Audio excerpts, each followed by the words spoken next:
Alors voilà, c'est parti pour la première recette. J'avais parlé que je ferais le pain express, mais finalement, j'ai décidé de faire la baguette express. Elle ne se retrouve pas sur l'application de Cookie Dough, mais plutôt c'est des recettes que Fanelli avait fait lors de l'atelier culinaire chez Thermomix à Québec quand c'était encore là il y a 2 ans. Donc, je vais utiliser mon iPad parce que dans le fond, ça va être une recette en mode manuel. Donc ici, vous avez mon assistant culinaire Momo. Il y en a qui l'ont déjà vu à l'œuvre, qui ont déjà goûté à des choses que j'ai fait avec. Si vous ne l'avez jamais vu, ben, c'est le Thermomix, le TM6. Affectionnellement ou affectueusement, je l'ai appelé Momo. Donc, Momo, c'est mon assistant en cuisine. Je l'adore vraiment. Ça fait 2 ans que je l'ai, puis sincèrement, je ne pourrais plus m'en passer. Donc, je vais l'allumer. Vous allez voir, c'est clavier tactile aussi, c'est facile d'utilisation. Si vous avez des iPads, des iPhones, vous êtes capable d'utiliser le Thermomix, sincèrement. Donc, il va partir son mode, se connecter aussi au Wi-Fi, puis dans le fond, aux recettes que je préenregistre dessus aussi. Ça, quand on fait un atelier culinaire ensemble, ben, je vous montre tout comment ça fonctionne. Mais sinon, ben, je vous montrerai peut-être plus en détail dans d'autres vidéos.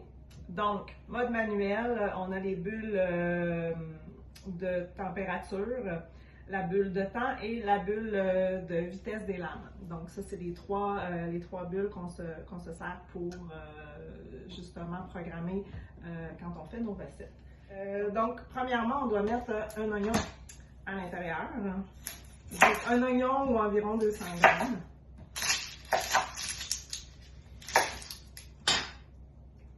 Là, ben, c'est coupé très grossièrement parce que de toute façon, justement, le Thermomix va faire la job de couper. C'est vraiment là, plus règlement.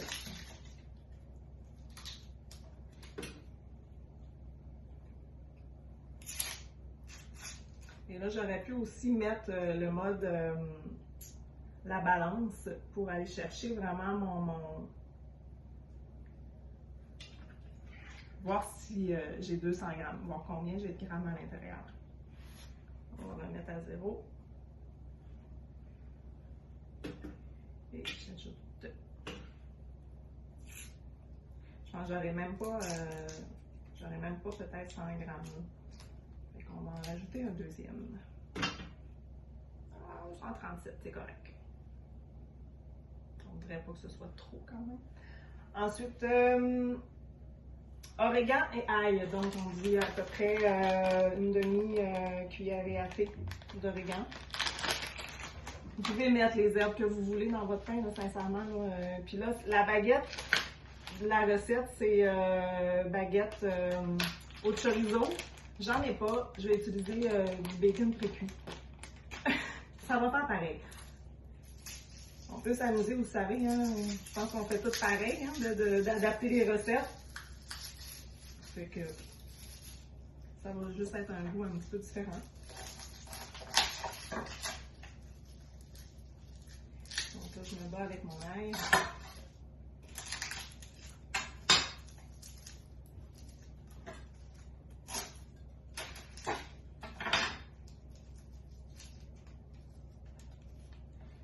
Une gousse. Les gousses sont très grosses.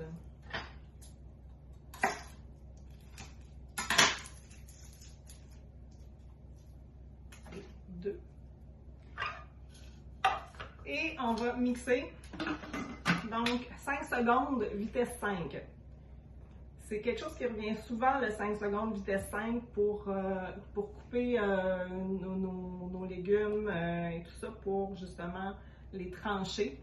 Si vous avez des légumes plus tendres, vous pouvez mettre moins de temps pour avoir des plus gros morceaux. Donc, vitesse 5.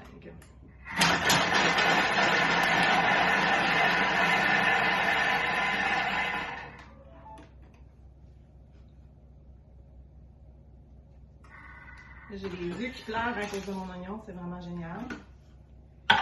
Et vous allez voir là, comment ça a tranché, je ne sais pas si on va super bien. Là. Donc, 5 secondes. Et là, on descend tout dans le fond parce que si je me souviens bien, on va faire le rissoler. Bon, là, ils disent ajouter le chorizo. Comme je vous ai dit, moi, j'utilise bacon aujourd'hui. On a tout combien de chorizo? 100 grammes. On va aller calculer, on va retourner dans la balance. Puis, c'est le fun parce qu'on n'a pas besoin de tasse à mesurer. Hein. La balance est là, puis on s'aligne moins de vaisselle. Puis, s'il y en a une qui faisait énormément de vaisselle dans la cuisine, en utilisant plein de cuillères, plein de bols, plein de tasses, c'est bien moi. Fait que ça évite beaucoup de vaisselle à mon chum. Donc ça c'est fait. Et on va rissoler 7 minutes à 120 degrés. Donc je programme 7 minutes, 120 degrés. Vitesse lame inversée pour pas rien trancher. Petite cuillère et voilà. C'est parti pour 7 minutes. Je reviens tout de suite après. Pour la dernière minute de cuisson, dans le fond, j'ai retiré le couvercle, le doseur pour faire évaporer un petit peu plus de liquide. Quand on est en fonction rissolage, c'est préférable. Je l'ai commencé avec, je le finis sans. Là, ce sera à votre guise de le faire avec ou sans. Puis de toute façon, quand vous suivez des recettes guidées avec Cookidoo, ça vous le dit soit de le mettre ou de ne pas le mettre. Donc ça, c'est pas un problème. Puis après ça, quand vous allez adapter vos propres recettes, là, vous allez voir, vous allez savoir si vous devez le garder ou pas. Vous allez vous habituer de le faire automatiquement. Donc, après avoir fini la cuisson, j'ai transféré mon mélange d'oignons et de bacon rissolé dans un autre bol. Et là, on va faire monter la levure. Donc, où je l'ai mis? Ah, elle est ici. On calcule 365 g d'eau. Et là, remarquez, je n'ai pas nettoyé le bol non plus. On va direct dedans. 365. Le TM6 est précis au gramme près. 365. Donc, c'est super. Puis, une cuillère à thé de levure sèche. Là, faites attention quand vous faites monter votre levure, justement, de la verser vraiment dans l'eau et non sur le centre des lames. Donc, on revient. Levure sèche, c'est 3 minutes à 37 degrés qu'on l'active. Si vous avez de la levure fraîche, vous n'avez pas besoin de le faire, mais avec la levure sèche, c'est 3 minutes à 37 degrés. Et c'est précis, là. Il va atteindre son 37 degrés puis il va le garder tout le long. Comme je vous montrais, là, levure sèche. Super facile d'utilisation. Si vous utilisez de la levure fraîche quand vous convertissez des recettes et tout ça, levure fraîche versus levure sèche, la levure sèche, c'est moitié quantité de la levure fraîche.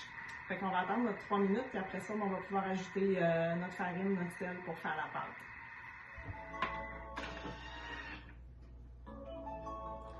Donc, on a fini notre 3 minutes.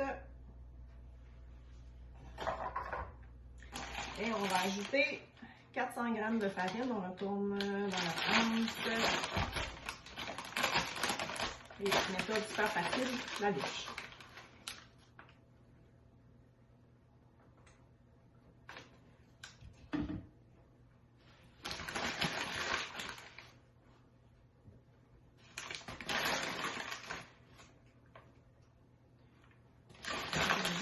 Vous prenez la farine que vous voulez, selon moi, là, farine à pain ou farine fructueuse ou farine de seigle, ça va faire pareil.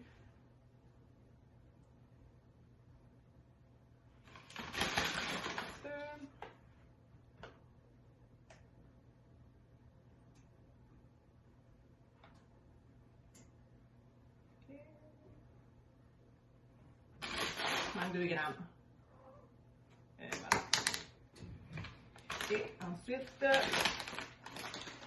du sel.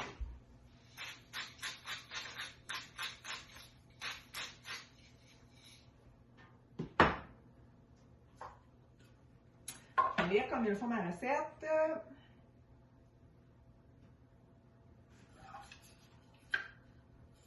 Donc, je remets mon couvercle. 30 secondes, vitesse 5. Ce pain-là, dans le fond, on ne le fait pas pétrir, c'est vraiment mélangé. Donc, c'est pour ça qu'on n'utilise pas le mode pétrin comme avec d'autres recettes qu'on va faire éventuellement. Donc, vitesse 5. C'est parti pour 30 secondes.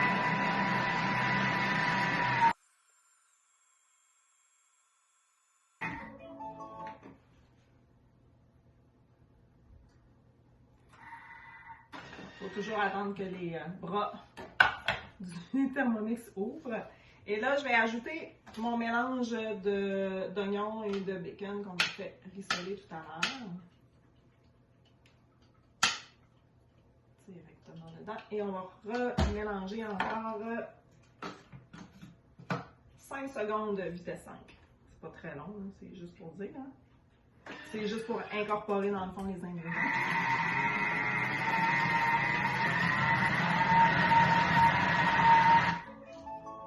C'est fini.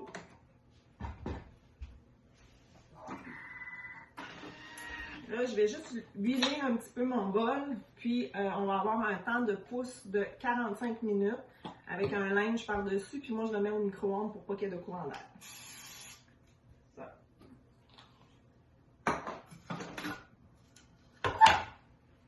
Vous allez voir, la pâte est super liquide, c'est vraiment pas comme un pain normal.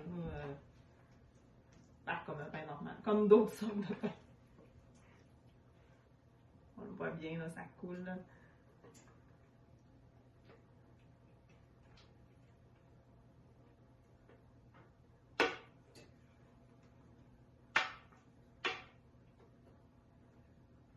Et là, je vais vous montrer un truc pour pouvoir aller chercher le plus de pâtes possible qui sont collées dans les lames. Donc, vous remettez votre Thermomix sur son socle, le bol sur son socle, et vous allez dans la fonction turbo. Quand vous utilisez la fonction turbo, il se barre automatiquement, puis tant que vous ne revenez pas sur la petite maison, sur la page, dans le fond, d'ouverture, on va dire ça comme ça, il va rester barré. Donc, c'est une des choses que vous devez savoir, serez pas capable, même s'il a fini de tourner, il reste barré, il faut revenir sur la petite maison. Donc là, on va faire juste 1 seconde. Turbo. Donc, les lames tournent très, très rapidement. Donc, ça envoie la pâte sur les parois du bol. Deuxième fois. Et là, pour justement l'enlever, je reviens à mon mode manuel en pesant sur la petite maison. Et il va se sauver. Donc, vous voyez, là, ça a tout envoyé sur les bords. Donc, ça va être plus facile d'aller chercher le reste de la pâte avec la spatule. Même chose avec soit les biscuits ou les appareils à gâteau, tout ça, non? Tout ce qui peut rester dans les lames. Donc voilà, je couvre ça et on revient dans 45 minutes, dans 2 secondes. Mode pré-nettoyage de votre bol. Là, j'ai du reste de pâte et puis on s'entend que ça colle. Donc, on va faire un pré-nettoyage du bol directement dedans, dans le Thermomix, dans le fond, sur son socle. Donc, vous allez ajouter de l'eau à peu près à la hauteur là, des lames. Une goutte de liquide à vaisselle. Ferme. Et vous allez chercher votre mode nettoyage. Donc là, il vous indique toujours là,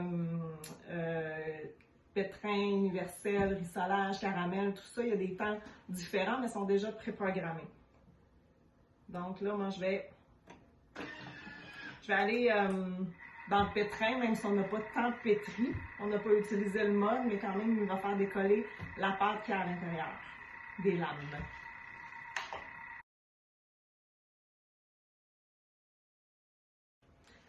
Donc, le mode pré-nettoyage est terminé. Ça a moussé. Donc, vous voyez, là, je ne veux pas trop le pencher, évidemment. Là, hein? Je ne veux pas faire couler l'eau. Ça chauffe aussi en même temps, donc faites attention, le bol est chaud. Dépendamment du mode de pré-nettoyage que vous allez utiliser, les températures vont être différentes aussi, donc faites attention, ça reste chaud. Donc je vais aller le vider.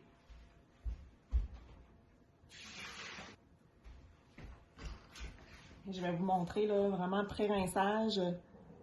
Donc ça vous donne une chance justement de nettoyer sans trop frotter, sans trop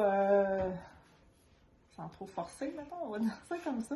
Puis là, dans le fond, je vais le démonter, puis enlever la lame, puis aller nettoyer comme il faut là, le reste de la pâte qui est sous les lames.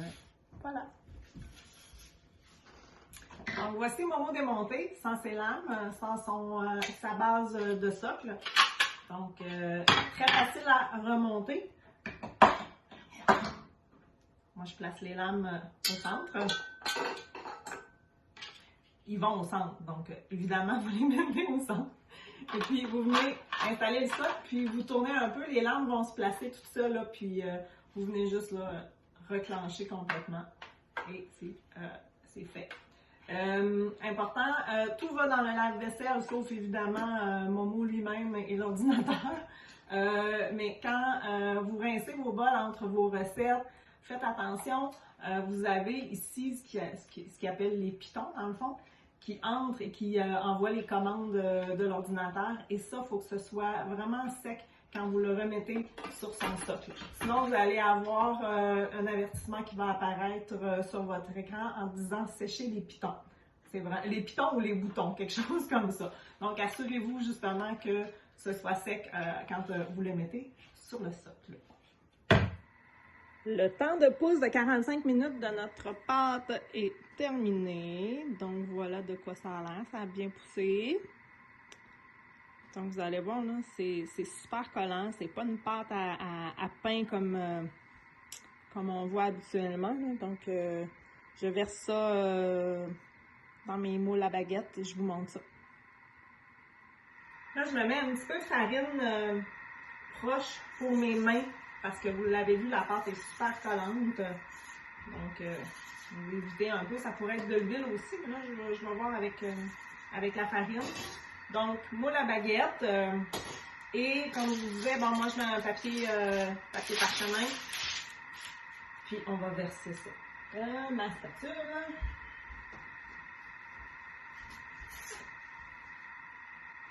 C'est vraiment liquide. Habituellement, je fais un peu de dégâts. On essaie de diviser la pâte en deux. Là.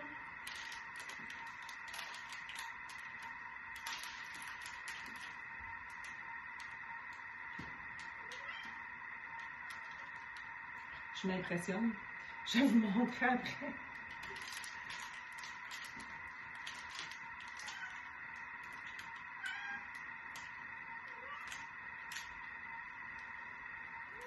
Je pense que j'aurais même pu en faire une troisième avec... j'ai beaucoup de pâte, là. Donc, je vais faire 2 grosses baguettes.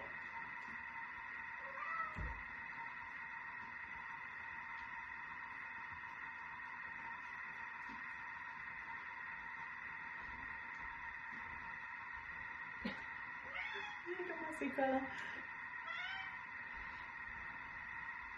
Je vais les séparer un petit peu. Ici. Ça sent vraiment bon. Comme je vous disais, la recette habituellement c'est du chorizo. Moi j'ai mis flocons de bacon. Je pense que ça va être super bon aussi. Je prendrai pas le moule pour vous le montrer comme ça. Je vais plus le prendre en photo pour vous le montrer de quoi ça a l'air avant de les mettre au four. Et voilà. Yeah, voilà de quoi ça a l'air. J'ai vraiment 2 grosses baguettes. J'aurais pu vraiment avoir un troisième moule. Là. Fait que, on met ça au four, 400 degrés pendant 30 minutes. Donc, mes baguettes sont encore au four parce qu'elles étaient tellement grosses que 30 minutes de cuisson, c'était pas assez. Donc, je les ai remis. Donc, je sais pas au bout de combien de temps ça va être idéal, mais je voyais que la pâte à l'intérieur, là, était encore trop molle. Donc, je vais voir comment ça va se dérouler. Je surveille, puis je vous montre ça quand c'est fini. Alors, voici le résultat de la baguette. Comme je vous ai dit, j'ai fait cuire plus longtemps et elles étaient vraiment grosses. Elles avaient des fesses collées. J'ai dû les décoller dans le moule. Vous voyez les morceaux de bacon dedans et tout. Puis, j'ai facilement rajouté un 10 à 15 minutes de plus là, pour que la pâte soit assez cuite. Donc, voilà le résultat de la baguette. Recette baguette chorizo, mais finalement c'est baguette bacon. Et puis super simple à faire là. Je mettrai, si vous voulez, là, s'il y en a qui veulent avoir la recette, ben, vous me l'indiquerez dans les commentaires, puis je vous enverrai la recette parce que s'il y en a quand même qui ont d'autres moyens de faire du pain, des fois c'est intéressant d'avoir des recettes différentes. Alors voilà pour cette recette de pain baguette express chorizo / bacon.